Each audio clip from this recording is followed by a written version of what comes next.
meeting will please come to order. Adequate notice of this meeting was provided in the following ways.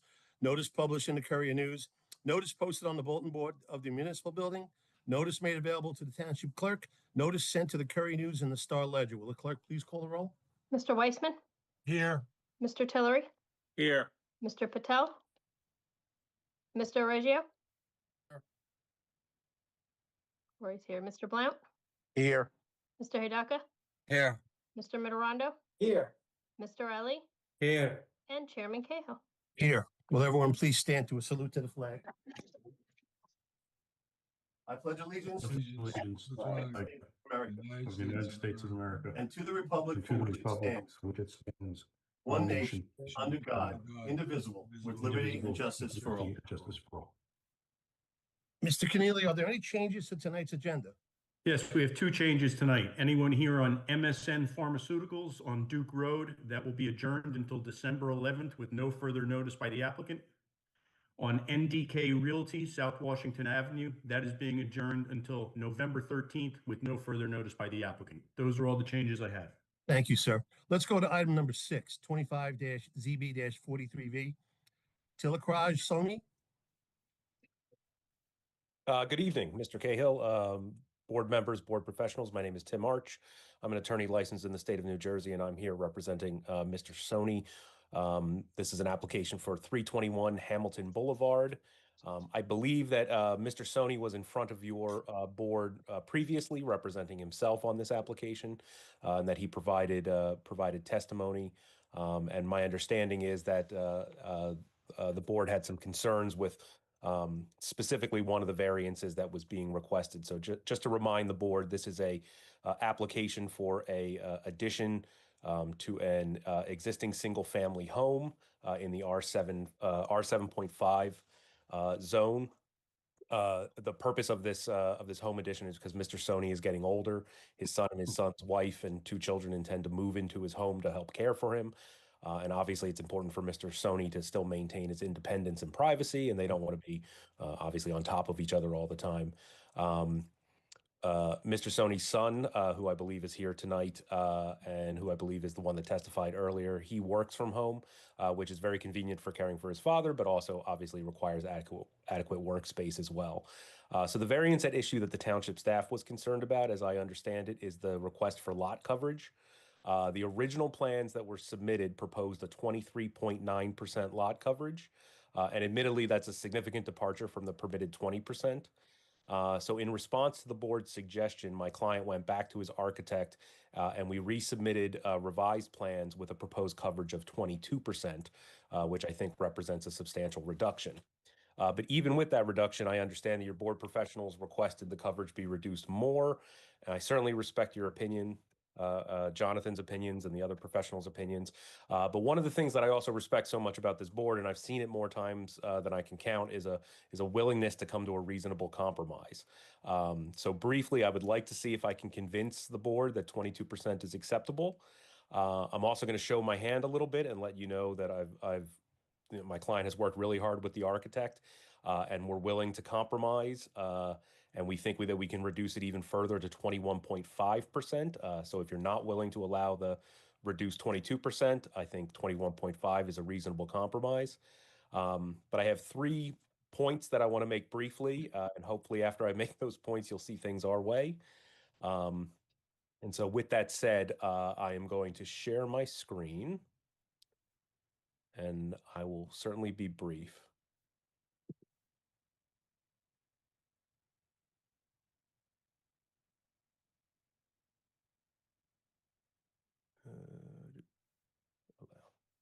Does everybody see that?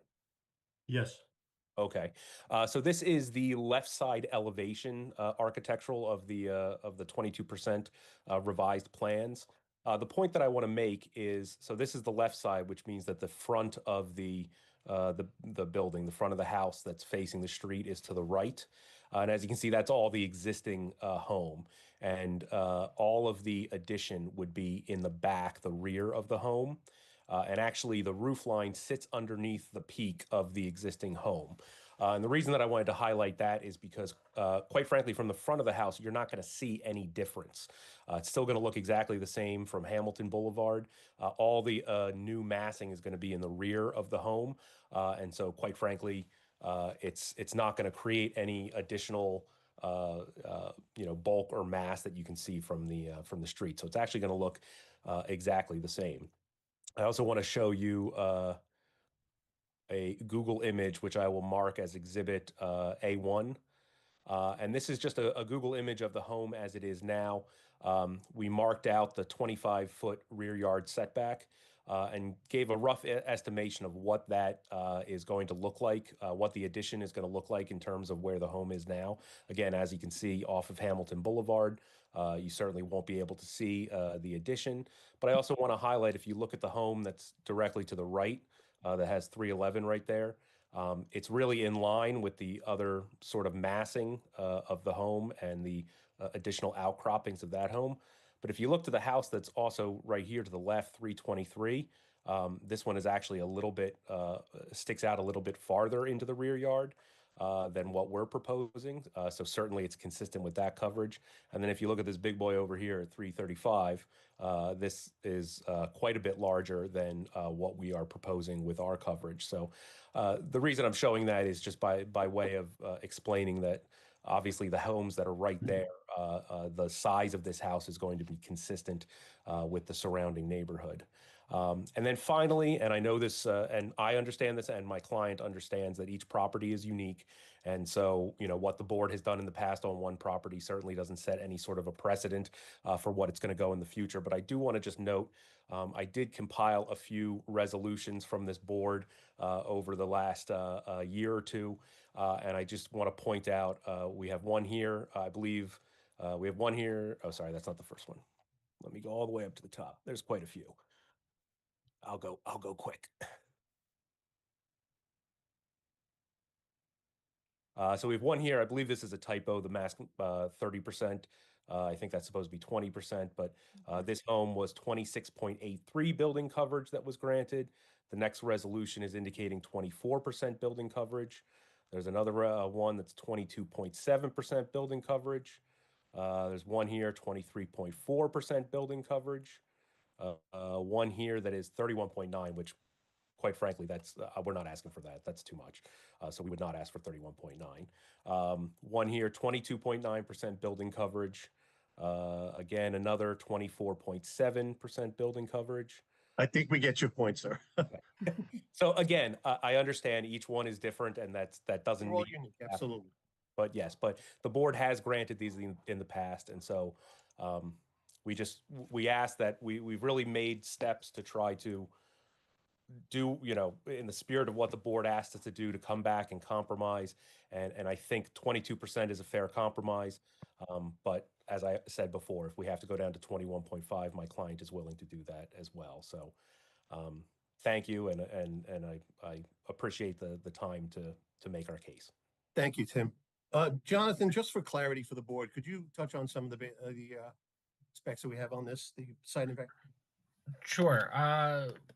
One of the reasons that is leading to the SAP's opinion, just we have the floor plans that's been shared with the board. There's a family room on the ground floor, family room on the second floor. The home office is quite large. There's also a large exercise room. So it's our opinion that some of these could be reduced in size and potentially more savings from the building coverage can be gained there. Okay, thank you. We're in the interest of compromise. I kind of understand where you're coming from, Tim. I was comfortable with 20.5 to give you for your overall percentage. I think 21 might be okay if that's good with you. I can read the table and I can read the board, and I think 21 would be acceptable this evening. I would have to ask. I believe my client is on. Take your time. That's Mr. Sony. If you can unmute. You've heard the board's position. It sounds like they would be willing to compromise at 21. 21. maybe 21.5. Did I hear that, Mr.? No, just 21. No, you, Okay, you, just you, you must 21. have I'm bad sorry. service. I thought I heard a 0.5 in there. Perhaps you can rework it a little bit to reduce it down to the 21%. Is that something that you would be comfortable with? Sure. Or I'm sorry, what was that, Mr. Sony? Yes, sir. Sure. Okay.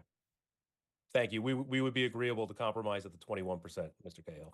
Okay, do we need to put this off to a new, do we need to have new drawings submitted or anything, Jim?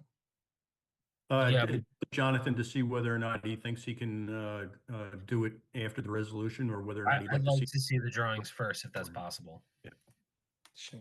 Okay, so Laura, we're gonna have to put this off, I guess. You're muted, girl. I know, Thank I was you. trying to get the button. Tired today. If you want to, I mean, November 13th is the next meeting. Is that okay, Tim?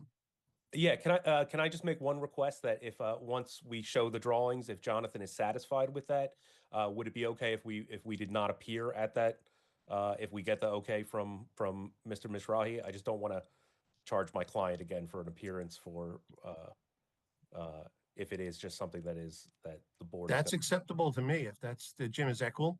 Yeah, as long as you talk to Mr. Mizrahi ahead of time and make sure that there are no issues, because if there are issues, you're going to be here Right, to address them. Right, it would be conditioned on on Mr. Mizrahi being satisfied with the plans and Yeah, agree. of course. Thank Good. you, I appreciate that. Yeah. Okay, any other members have any questions about this application or comments? Hearing none, I'm gonna open it to the public. Anyone in the public have any comments or questions about this application? No one, Chairman. Okay, I'd make a motion to approve this application. I thought you were adjourning it I'm until sorry, next meeting. we're gonna adjourn it to November 13th. I apologize. I like Okay, what so anybody here on the Sony application, it's going to be adjourned until November 13th, 2025, with no further notice by the applicant. It almost got me, Tim. Saying it's there. You can't take it back. There's two more apps. You might be able to get me in the next couple of minutes though. All right. Okay, let's move on to item number 7, 25-ZB-73V, 605 Fairview Avenue Properties. Yes, good evening, Mr. Chairman, members of the board, board professionals. Lawrence Sachs on behalf of the applicant, 605 Fairview Avenue Properties. It's block 1405, lot 10.01, located in your R 7.5 zone. The applicant is before you tonight seeking some bulk variance relief to construct a second-story addition and a covered front porch. We noticed for 3 variances, 2 of them, I believe, will be eliminated based upon recommendations from your staff. And so really the only variance that we're going to be seeking is the front yard setback, 25 feet required. We're looking at 15 feet for the porch and 8.5 feet for the front steps. The variance for encroachment into a municipal right-of-way will actually be eliminated because one of the recommendations from your staff is to remove the fence, and we will do that. And also the variance for driveways being paved with a hard surface. We're going to pave the first 20 feet of the existing stone driveway as per the recommendation. So to eliminate that variance, Mr. Chairman. So it's really just the one variance. I have really one witness here this evening. I have Mr. Kermit Hughes, who is the architect, who can just very briefly explain what's being proposed. And also the principal of the LLC, Mr. Dwayne Eddings, is here if anyone has any questions. So if we can get Mr. Hughes and Mr. Eddings unmuted and get Mr. Hughes sworn in, we'll go forward. Mr. Hughes, are you present? I am. Could you raise your right hand? Do you swear that the testimony you're about to give should be the truth? Yes. Your name and address, please? Kermit Hughes, 185 Myrtle Street, Somerset, New Jersey. Thank you. Mr. Hughes, if you can just briefly give the board some of your educational and professional background to be qualified as an architect. Okay, I am a graduate of the University of Florida, where I received a master's degree in architecture, and I am licensed in New Jersey, a registered architect. I'm also a registered architect in Florida. Thank you, And I Mr. believe- Hughes. You can proceed, Mr. Thank Sachs. you, Mr. Chairman. Mr. Hughes, just briefly, if you can describe what's being proposed here in terms of this expansion. Okay, so is it possible to share a screen? Please do. Let's see. can we see the screen? Yes, we can. Blue? Yes, Okay. sir. All right, so I've put in color the actual building locations. This is the main portion of the house. And this is a garage that's out there. And then this is the porch that's sitting a little bit closer than it needs to be. And then the steps that are here. The fence that he mentioned is over here. And I'll give you a look at that building. This is the existing building. And this is the existing porch. And the idea is to add to this a second floor. Everything's sitting on top of existing footprint, so no change in footprint for the process. And then on this existing porch, we want to bring up a couple of columns and add a roof over that porch. I'll show you an elevation what that wants to look like. And Mr. Keneally, I believe this was provided with the submission. Okay. Okay, so yeah, so here's the porch, here's the addition, and then the roof that will go on top of that. That second floor that's being added, we'll go to floor plan.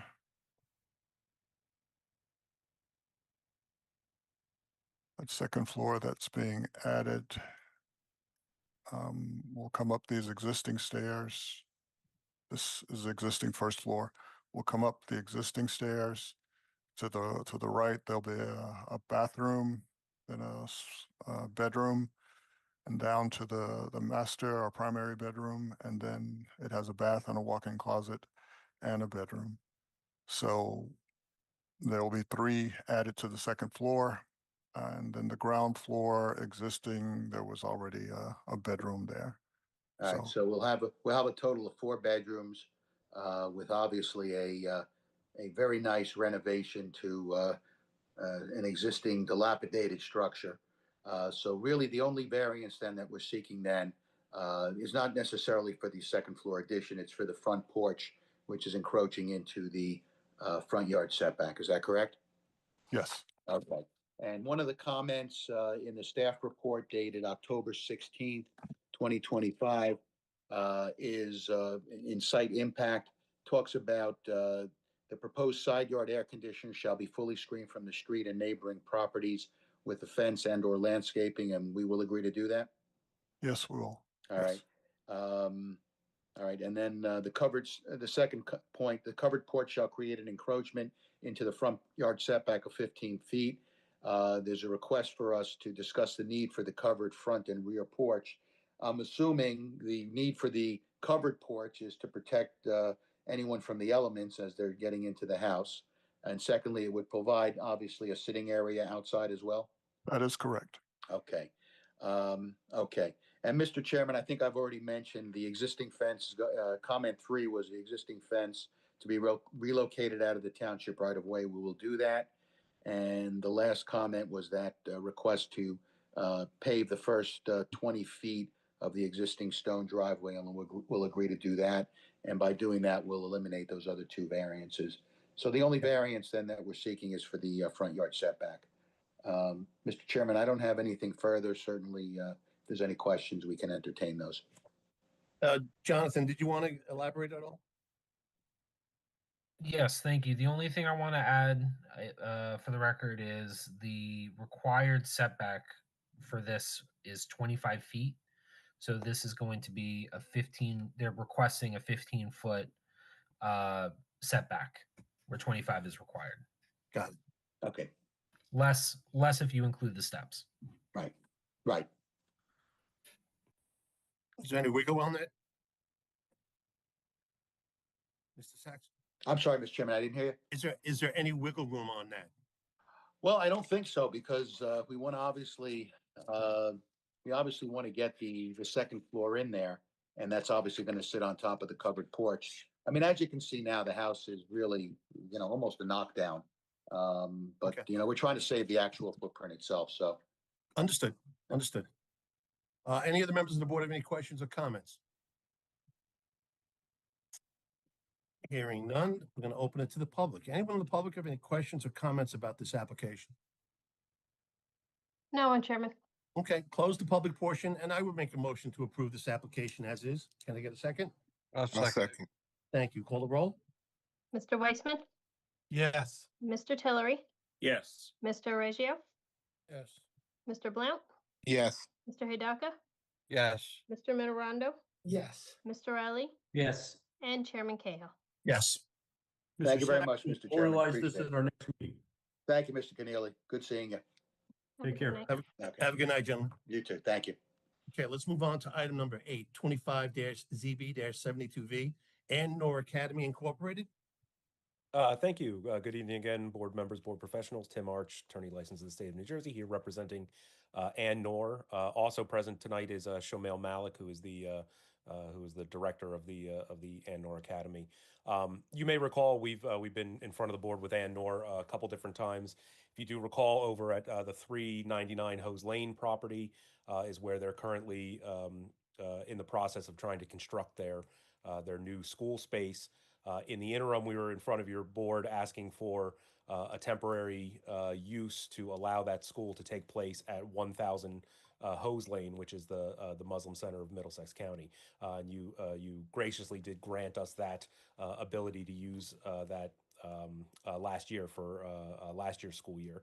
The construction is still not done. There has been, unfortunately, delays, and a lot of that has to do with there being multiple entities involved on that property, both the property owner, the Ann Nor Academy. There's another use that's there as well, and all of them are essentially mixed together. There were two applications there at the same time, and there was a lot of, I think, confusion caused by that on the part of, I'm not saying at the part of the township, I'm saying I think at the part of the ownership entities and my clients. In any event, they are pressing forward to get that done. But in the meantime, they need to operate at the 1000 Hose Lane property for the time being. This is you did grant this last year. My understanding is that there were no complaints or issues with them operating out of the campus. We did have testimony at the time about how it would work in terms of pickup and drop off and circulation, and all of those would still be in effect. So essentially, what we're asking for tonight is just a reaffirmation of that temporary use for this year, so that we can have that 6 months to try to get 399 up and running. And so, as I said, Mr. Malik is here. He can answer any questions that the board may have, but it's essentially a reaffirmation of the application that we were in front of. Understood. Understood. Mr. Keneally, is there a precedent on the record that we can't do it? We can approve it this time, but then after that, it's got to be finalized?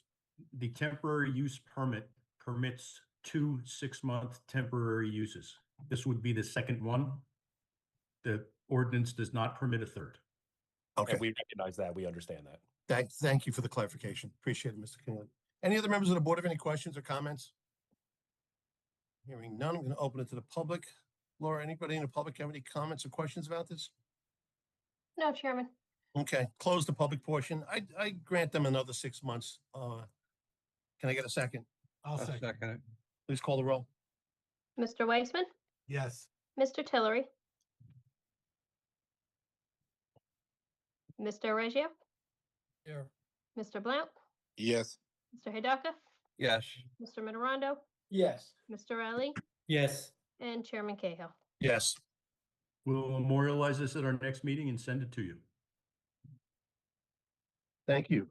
Let's move on to item number 10, Okay. 24-ZB-69/70V, Venture Net Properties, LLC. Good evening, members of the board, board professionals. My name is Tim Arch. I'm an attorney licensed in the state of New Jersey. I'm here representing VentureNet. Likewise, we've been in front of this board for, I believe, 2 temporary uses before on that property in order to start doing some interior fit outs. That was a little while ago. We are not here for any extension of temporary uses. This is the actual site plan. So we're asking for preliminary and final site plan approval to construct what will become eventually the headquarters of my client's company, which is, let me just pull up my notes here, which is a company called Home by Nature Corp. And that's a building materials company that specializes in furniture, flooring, wood doors, lighting, related home improvement products. And it focuses on wholesale and professional trade customers like contractors, interior designers, and builders. And it's all imported materials. So we're asking for a use variance and a couple other bulk variances tonight in order to change the campus at 425 Hose Lane into a office slash showroom slash storage and warehouse, all for this company. I will be honest with you, it is not going to be built probably anytime soon. And the reason being is that, as I said, this is an import company, and they import a lot of their stuff from China. And so when they originally put this plan together, and we put all those plans together, and this is their goal for the site, everything was going fine, and then tariffs. So the tariffs are a huge concern for my client. And so I'm just being upfront that if you were to grant this, it's probably going to be, unfortunately, 3 years before things settle down a little bit, and this can be utilized the way that they want it to be. But we want to get the approvals. We want to present it to you so that when and if the tariff situation does subside, they're ready to go and start their business there. By way of saying that, you may actually see us come back before you for intermediate temporary uses, if there are other uses in businesses that we can that can sort of help get us through that tariff issue. But tonight is the full site plan for the ultimate usage of 425 Hose Lane. So we do have a couple witnesses tonight. I have Rob Murray from Menlo Engineering. I have, who else is on? Where'd he go? I have Jim Kyle, he's our planner. I have James Chen, he's our architect. And I think I have, yes, Jay Troutman on, who is our traffic engineer. So unless there's initial questions of me, we can start with Mr. Rob Murray. Please proceed. Mr. Murray, are you present? He is. I see him there. Mr. Murray, can you hear me? You muted? I don't think he's muted. He's not muted. I'm sorry, I had to switch mics. Can you hear me now? Yes. Yes, we can. I need to swear you in. Could you raise your right hand? Do you swear the testimony you're about to give should be the truth? I do. Thank you. Your name and address, please. Robert Murray, ROBERT MURRAY, 261 Cleveland Avenue, Highland Park, New Jersey. Thank you. Mr. Murray, if you can please just go over your qualifications and your licensure so the board can accept you as an expert in engineering. Yes, I graduated Stevens Institute of Technology in 2017 with a bachelor's in civil engineering. I've been a professional engineer for 4 years now, and I provided numerous testimony throughout New Jersey, including Piscataway. Thank you, Mr. Murray. Please proceed, Tim. Thank you. Thank you. Rob, if you can, just take us through the site, and if you can highlight some of the areas where we are asking for variance relief. Okay, can you see my screen? Yes. Yes. This is our existing conditions exhibit, which is an aerial photograph of the site and its surrounding. And just to orientate my drawings tonight, both of my drawings will be pointing north, will be pointing up. And we can mark this as A1 as an exhibit. A1. Thank you. The site, better known as 425 Hose Lane, is designated as Lot 3.03 of Block 6003 in the township of Piscataway. The property is located to the east of Hose Lane, approximately 600 feet north of Sydney Road. Access is also provided off of Hose Lane. Overall, the property is approximately 12.8 acres and is located entirely within the BP1 zone. The site is surrounded to the north by commercial and educational uses, to the east by recreational uses, and to the south and west by commercial uses. As it exists today, the site is currently a 59,866 square foot office building with 627 parking spaces on all sides of the building. The site also includes a small shed on the northeast side of the site. Now, if I can present our overall plan exhibit, and if the board wouldn't mind, I would like to mark this as Exhibit A2.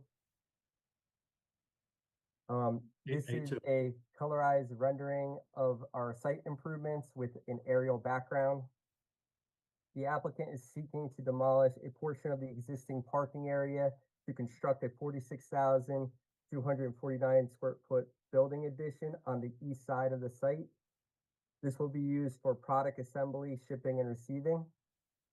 And the addition will be connected to the existing building through a building overpass.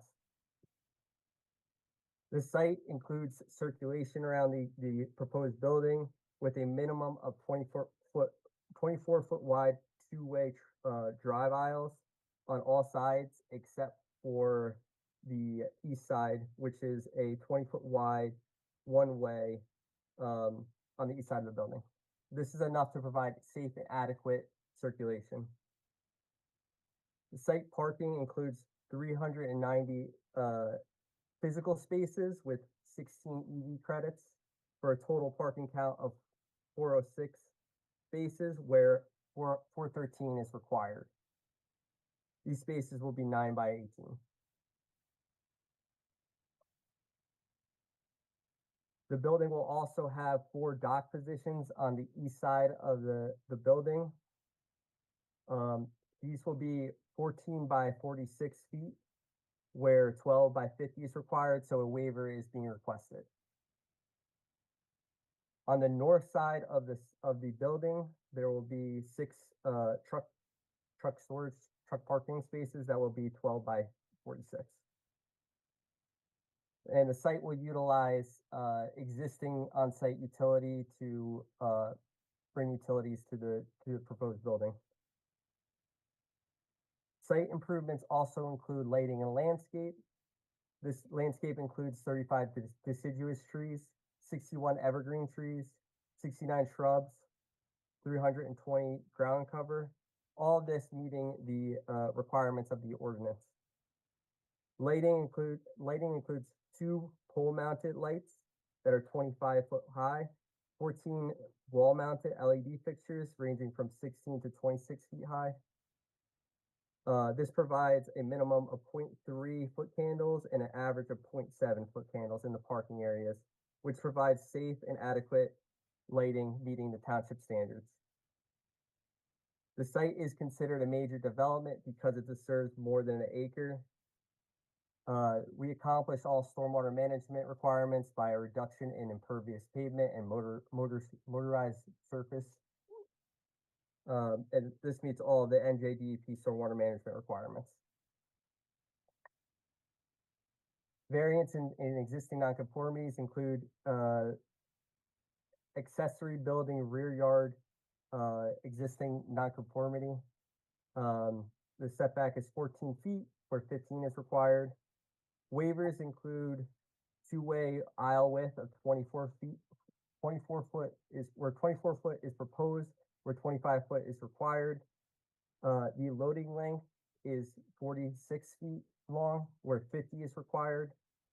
Bulk variants include rear yard setback, where 55 feet is proposed, where 80 is required, and a parking variance where 406 spaces are provided, where 413 is required.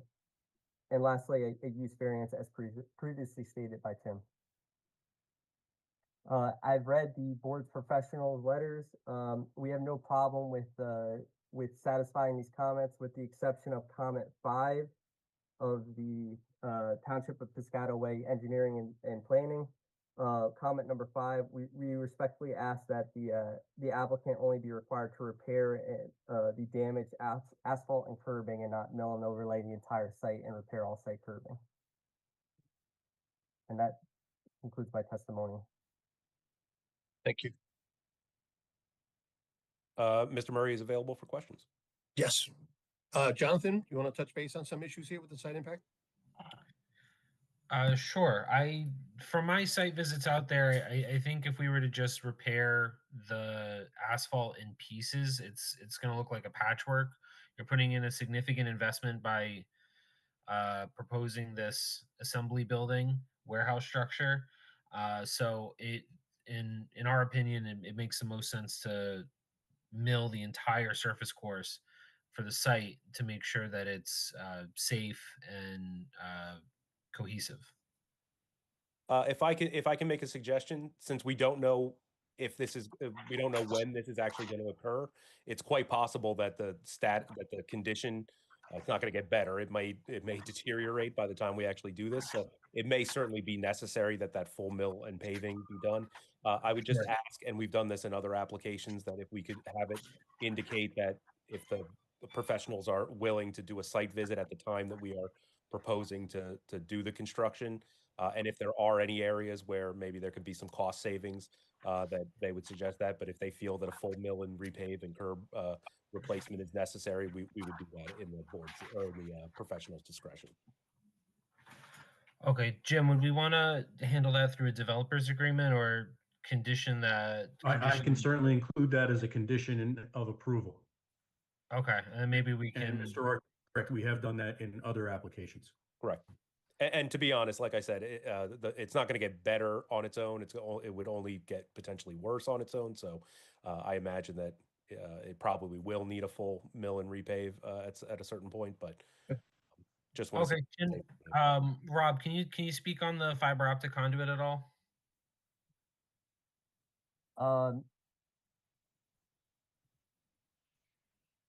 I'm not aware of any existing fiber optic. We're requesting it be installed along hose lane. Comment 6 on our report. Yes, we will agree to that. I do believe Rob indicated that the only thing that we had any issues with was number 5. We will agree to the to everything else in the I believe the 22 comments in the tri-party staff report letter. One thing that I will note, and several of those comments have to do with current site conditions in terms of things outside, things under tarps.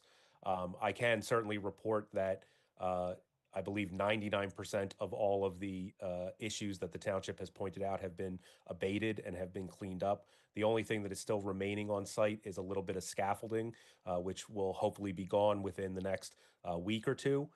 So I know the board, when they look at those comments, they think the worst, but we do want to indicate that it's actively being improved upon, and we anticipate that it will be fully done to the township's satisfaction within a week or two. And I'll agree. I also took a trip out to the site. There's been an improvement with the site condition. Okay. I'll hold any comments for later professionals. Okay. Any other comments from anyone on the board?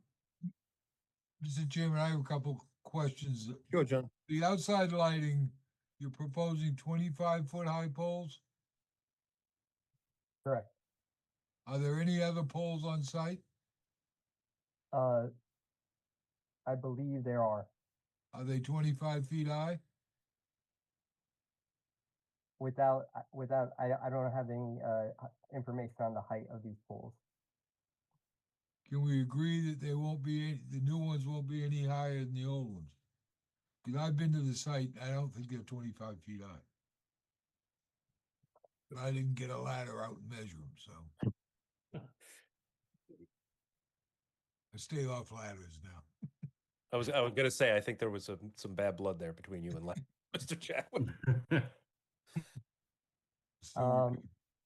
We could certainly work with the board professionals to provide adequate lighting without exceeding, without being a detriment to the existing lighting. But we just don't go, they're no higher than the existing. The other item, do you know whether or not your client needs them on all night long? Will he leave them all night? I think I can answer that, Rob. We do know some anticipated hours of operation. There will be no overnight hours of operation, and so I think as far as I think only the necessary lights for security purposes would need to be on overnight. That's fine. Thank you, John. Any other members of the board have any And questions? just for one the- other thing, the landscaping, John, you already looked that over? Yeah, it's gonna be a good improvement, especially with the screening from the recreational element adjacent. Because So it's yeah, pretty, not that great right now. Okay. yep. And one of the things we are agreeing to in that staff report is to work with the with Jonathan to make sure that the landscaping is acceptable. Perfect. No Okay. other questions, Mr. Chairman. Okay, thank you. Any other comments from anyone on the board for Mr. Murray? Okay, put on your next expert, Mr. Harsh. Okay. Next, I'll go to Mr. Jay Troutman, who is our traffic expert.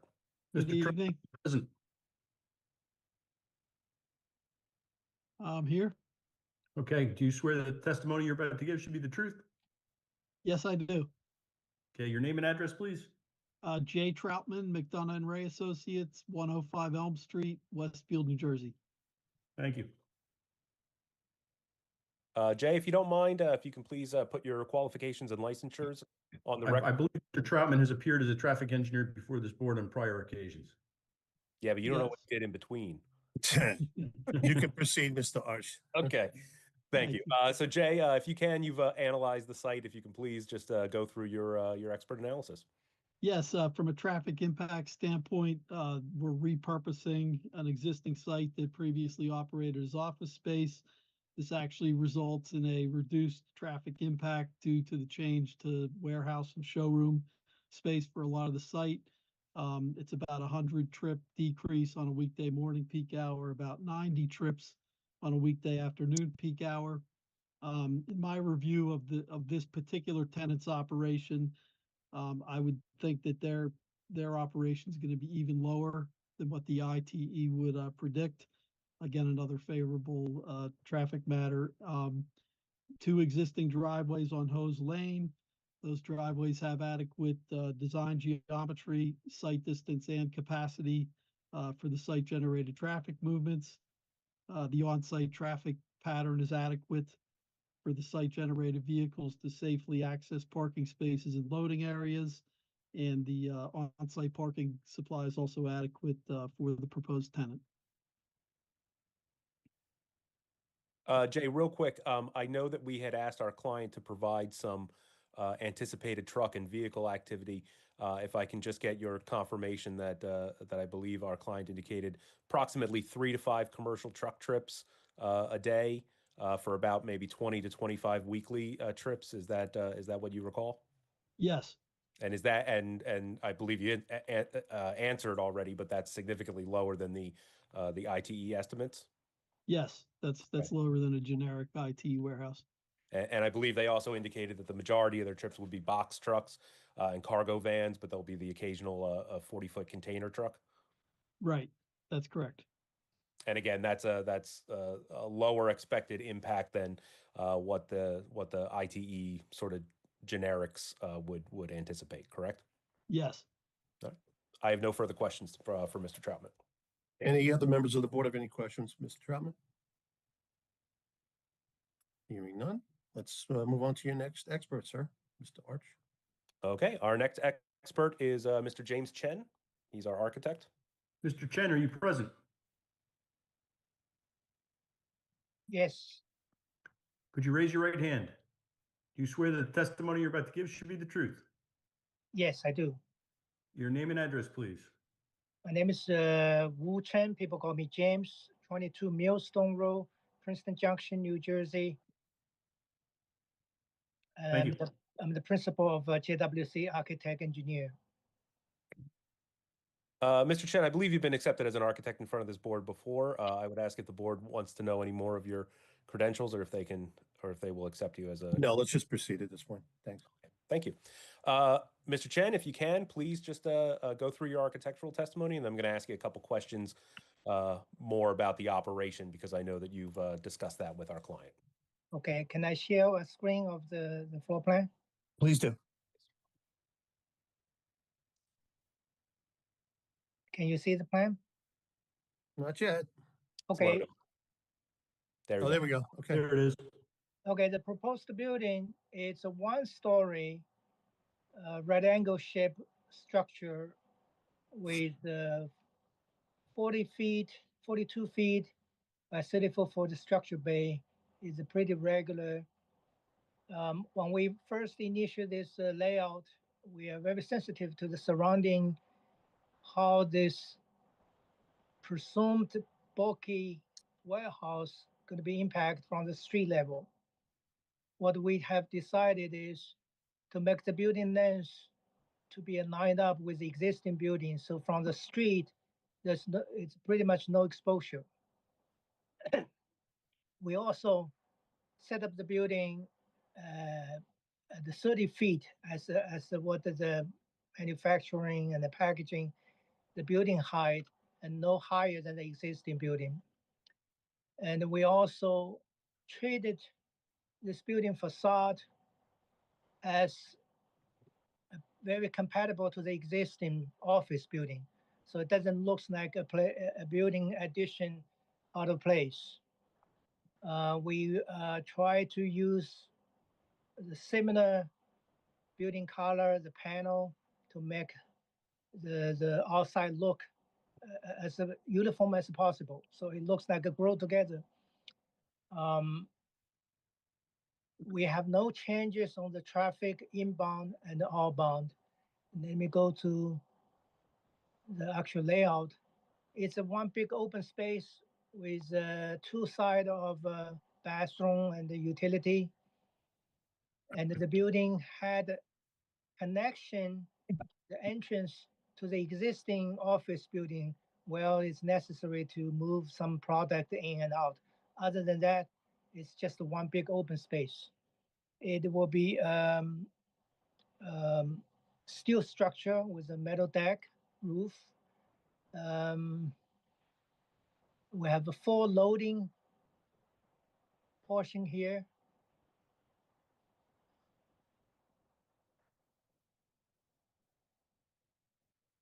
This is the exterior elevation. As you can see, we try to make it looks compatible to the existing office building which is on this side.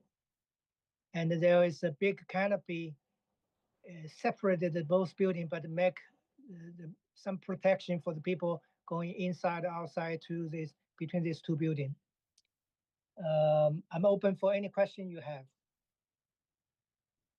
Thank you. James, if I can just ask real quick, because I know that you confirmed with our client, any of the representations that I made about the nature of the business, about what it is that they do and the they intend to do, was I accurate in my representations? Absolutely, yeah. I do want to point out that the company, Home by Nature, the signature philosophy of that of the product is a green building. They are very environmentally conscious, and all the product that they represent it's a high environmental standard, and it's all pre-manufactured it in overseas and shipped here to be assembled and to be displayed and then sell it to the a professional. And what I indicated about the showroom was that it's not going to be for general retail use. Is that correct? It's going to be for appointments of contractors or wholesale purchasers. Is that correct? That is correct. Yes, sir. Okay. And I think that just to touch upon the hours of operation, because I did mention that before, my understanding is that the office will be Monday through Friday, 9 a.m. to 5:30. The showroom is Monday through Saturday, 9:30 to 6, and that's by appointment for trade customers. And then the warehouse is Monday through Saturday, 8 to 5. Is that correct? That is correct. Yes, sir. Okay. And that there's no need for overnight operations and no Sunday activities, except for if there's limited maintenance that needs to be done during off hours. That's correct. Okay. Jonathan, just Mr. What- Arches. Yeah, you have site impact questions? Yeah, what can be said about the noise generation? If we're going to be having this business open on Saturdays so close to that recreation element, Just curious what we anticipate on that front. I will say, in my professional opinion, it will be minimum because the product is not going to be really banging, cutting here. They're just it's like furniture pieces that they're putting that together. There's no actual cutting and constructing over there. So it's Okay. prefabricated components that are then being assembled, but are not being, there's no. That is correct. Okay. Thanks, Thank you. John. Any other members of the board have any questions or comments? Okay. I have just one quick question. I didn't see any outdoor dumpster areas on the plan. Is all the waste going to be held inside the building? There was existing shed on the corner. Let me show this plan again. I believe, if I remember correctly, I believe there is an existing dumpster on site. We would certainly screen that appropriately per ordinance. I would think the nature of this business, there will be a An lot of increase. packing material that's going to have to be dealt with. Yeah. Let me share this for.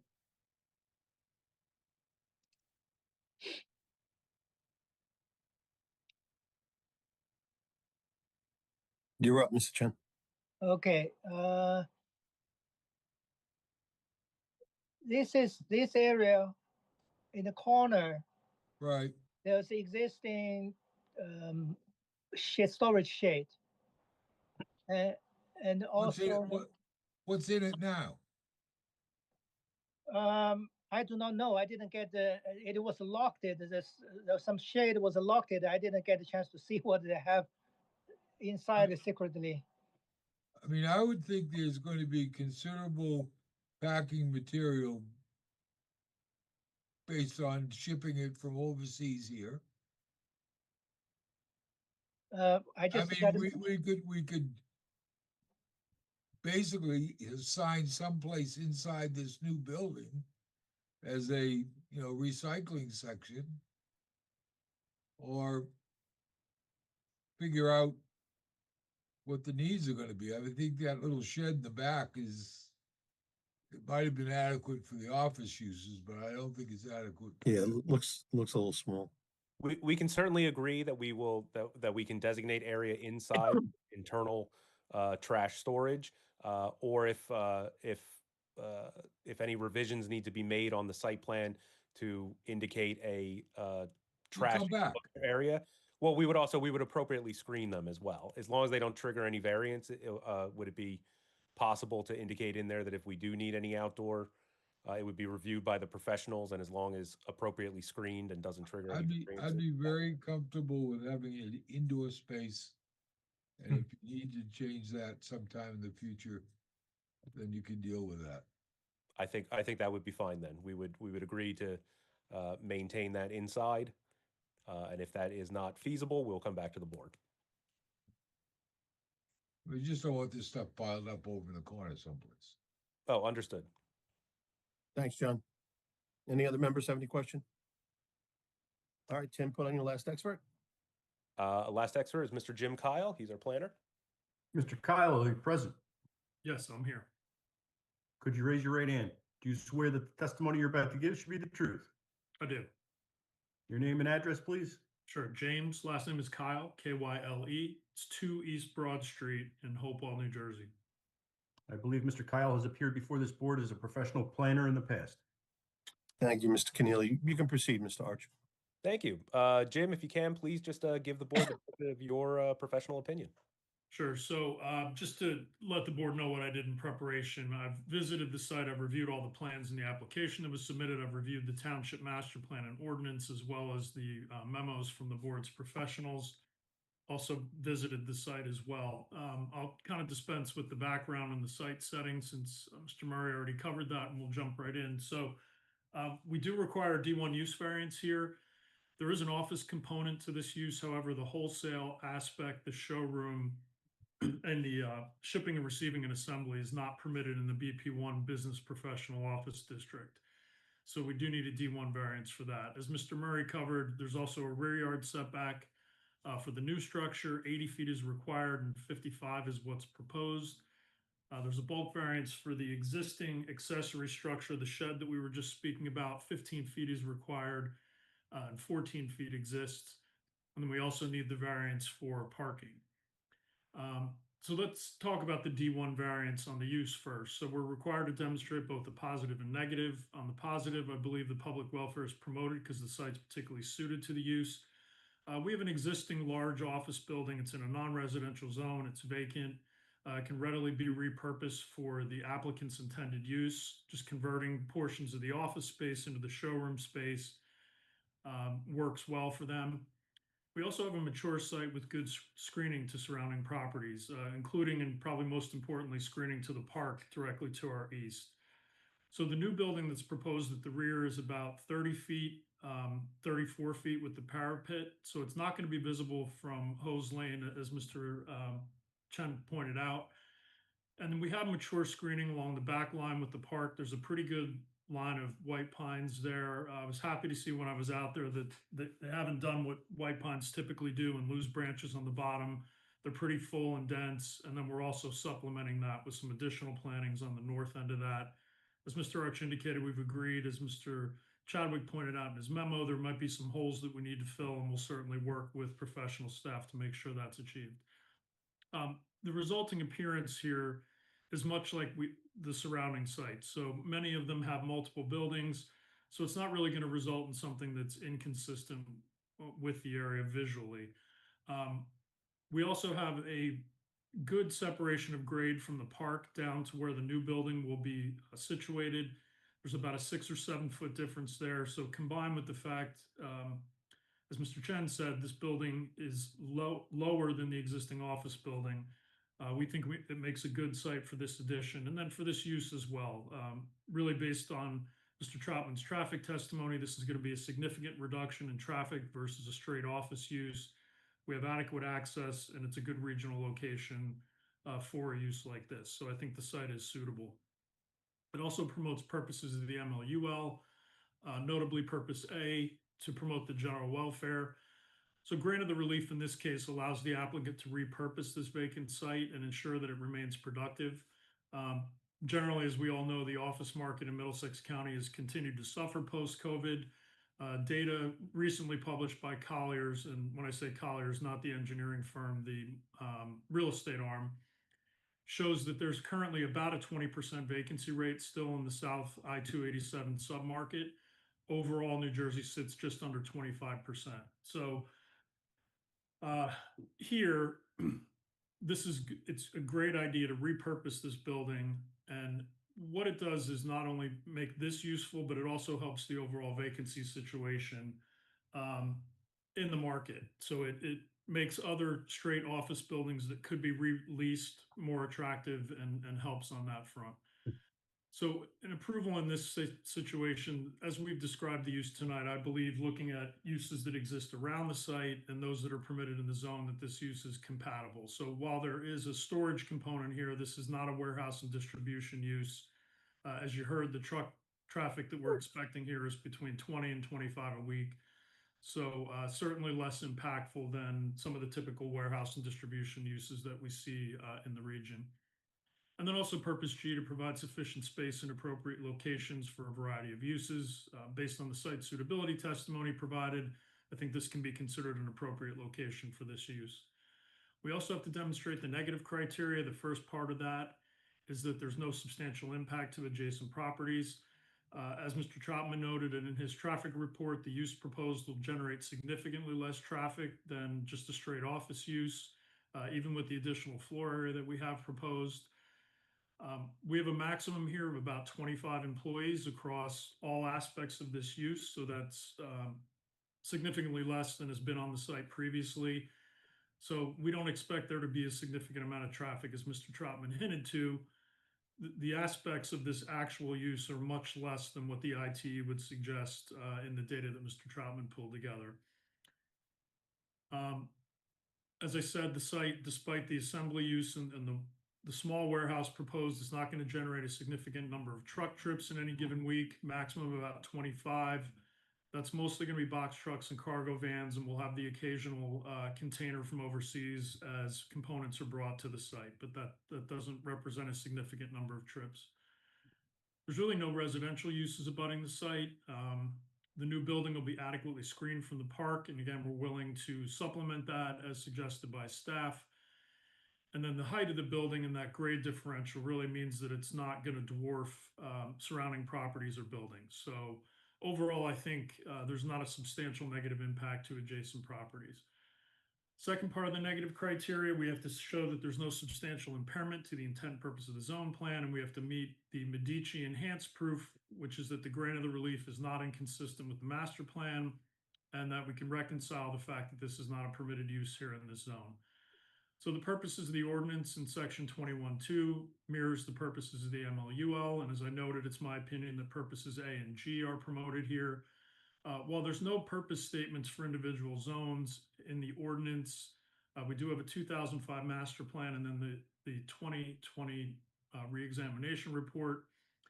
A couple of notable goals from the 2005 master plan to ensure the harmonious interrelationships of the various land use activities throughout the entire township and with neighboring municipalities, and to provide for the continued expansion of the economic and tax base of the township. There's also a notable thing in the 2020 reexamination report. It was more of a challenge that was identified, and it was adaptive reuse of existing sites and buildings compatible with surrounding land use.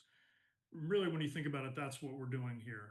This is a relatively low impact use. It's a good way to repurpose this building and this site that has been vacant, and we'll meet that goal of really adaptively reusing this. This is more of an issue now than ever with the office vacancies that we see in the market in the state. So this is a great way to repurpose this site and building. So based on the purposes, the goals and objectives, the grant of the relief here is not inconsistent with the intent purpose of the zone plan and the zoning ordinance. There are goals that are directly on point with the current application, and others that are present are not substantially impacted by this proposal.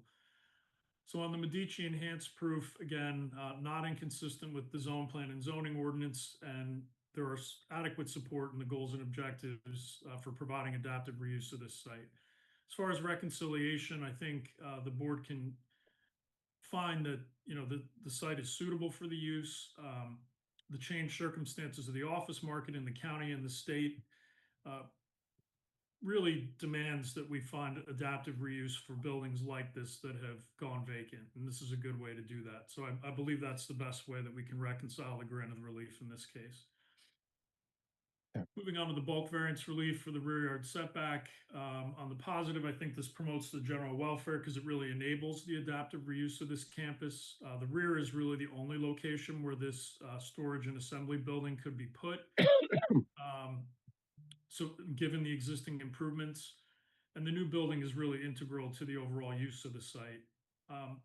The building also replaces a significant amount of motor vehicle surface on the site, as Mr. Murray had said. We're reducing impervious coverage, but that reduction in motor vehicle surface is important from a stormwater quality perspective because we're getting rid of surfaces that vehicles will drive over, replacing it with a roof that the DEP considers to be clean runoff. So that's a benefit here in the pavement reduction. On the negative, as I noted, the overall height of the building with the parapet is 34 feet. We have that grade difference from the park. That's really probably the most sensitive receptor to this proposal. And we also have that existing vegetation along the rear that we're going to supplement, which should do a very good job of screening this from the adjacent park. This relief also won't substantially impair the intent of the standard. While it's not expressed in the master plan or the ordinance, setbacks are generally geared towards providing adequate light, air, and open space on the property as well as for those adjacent.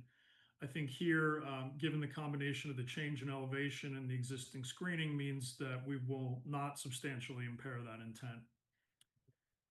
On the accessory structure setback, again, this is a shed that is existing. Our assumption is there was either a permit or part of a site plan approval granted. So this is an existing structure that maybe was just built 1 foot too close to the property line. So at this point, the shed's well integrated within the site. It's situated on a pretty substantial concrete pad. So it would be particularly difficult to relocate this to a conforming condition. We're really talking about a departure of 1 foot. On the negative criteria, again, it's a very small structure. The only impact point is really to the park, and we are proposing some additional screening in the back there. There's also a fenced area. There's additional vegetation that's present on the park side of the fence.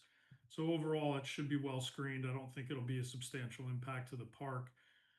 And again, the intent of these standards is making sure that we're providing adequate separation. And I think given the screening that we have and that we're also installing, that intent will not be substantially impaired. Last one was the parking variance. I think this promotes purpose A of the MLUL, the general welfare. Based on the employees, the number of employees that I noted that we're going to have at the site, we really don't have a substantial parking demand. So here, I think the elimination of parking, as I talked about, the paved surfaces, that has environmental benefits. So that's really the benefit of the grant of this relief. It's not going to substantially impact adjacent properties. The real issue with a parking reduction is generally people seeking parking on other sites and then walking back to this site. We have more than adequate parking on the site, and that really is going to be unlikely given that we have hundreds of parking spaces and we're going to have less than 30 employees at the site. There will be, as we talked about, people visiting the site for the showroom, but that's not expected to be a significant demand for parking. And then as far as the intent of the standard, obviously the intent is to make sure that we have adequate parking on the site based on the characteristics of the use. We have more parking than we would probably ever need, even though we do require relief for it. So I don't think that intent will be substantially impaired. Mr. Chairman, that's all I had in the way of direct. I'm happy to answer any questions the board may have. Sure. Jonathan, did you want to jump in at all?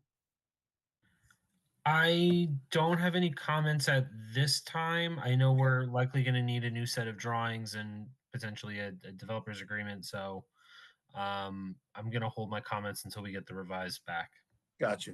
Any other members of the board have any questions or comments? Hearing none. Mr. Arch, you want to surmise?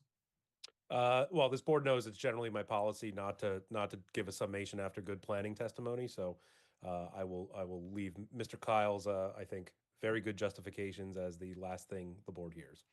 Fair enough. Any members of the board have any questions or comments for this? Hearing none, I'm going to close that. I'm going to open it to the public. Anyone in the public have any questions or comments?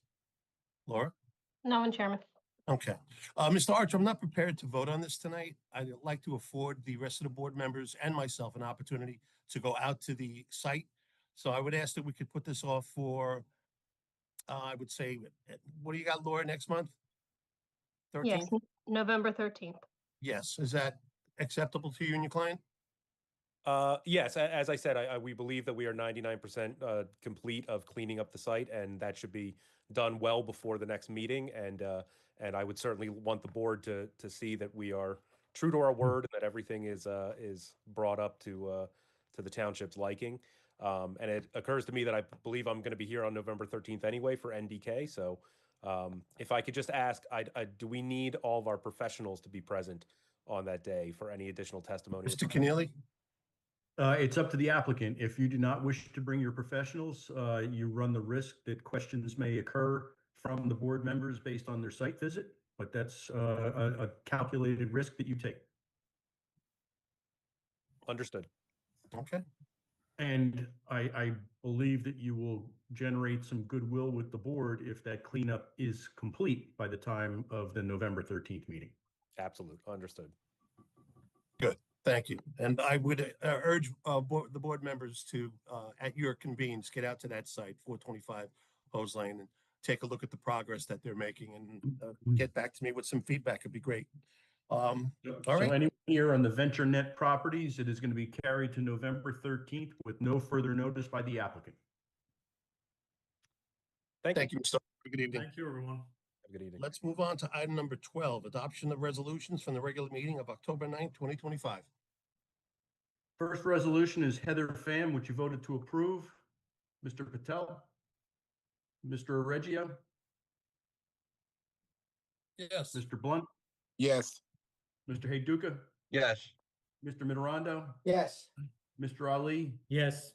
Chairman Cahill. Yes. Next is Antoinette Rouse. This was a withdrawal. I will need a motion and a second on that before we call the roll. I'd make a motion to accept the reg. I'll second. Thank you. Mr. Weissman, Yes. Mr. Tillery, Yes. Mr. Oreggio, Yes. Mr. Blunt, Yes. Mr. Heyduka, Yes. Mr. Mitterondo, Yes. Mr. Ali, Yes. Chairman Cahill. Yes. Next is Leanna Commandus, which you voted to approve. Mr. Oreggio, Yes. Mr. Blunt, Yes. Mr. Heyduka, Yes. Mr. Mitterondo, Yes. Mr. Ali, Yes. Chairman Cahill. Yes. Next is Yahira Gonzalez, which you voted to approve. Mr. Patel, Mr. Oreggio, Yes. Mr. Blunt, Yes. Mr. Heyduka, Yes. Mr. Mitterondo, Yes. Mr. Ali, Yes. Chairman Cahill. Yes. Final resolution is Jorge Mina, which you voted to approve. Mr. Oreggio, Yes. Mr. Blunt, Yes. Mr. Heyduka, Yes. Mr. Mitterondo, Yes. Mr. Ali, Yes. Chairman Cahill. Yes. That's all that I have for this evening. Thank you. Item number 13, adoption of minutes from the regular meeting of October 9th, 2025. All in favor, say aye. Aye. Item number 14, adjournment. All in favor, say aye. Aye. Okay, guys, once again, thank you for your volunteering, and we'll see you in a couple of weeks. Have a Happy good evening, Halloween. everyone. Happy Halloween.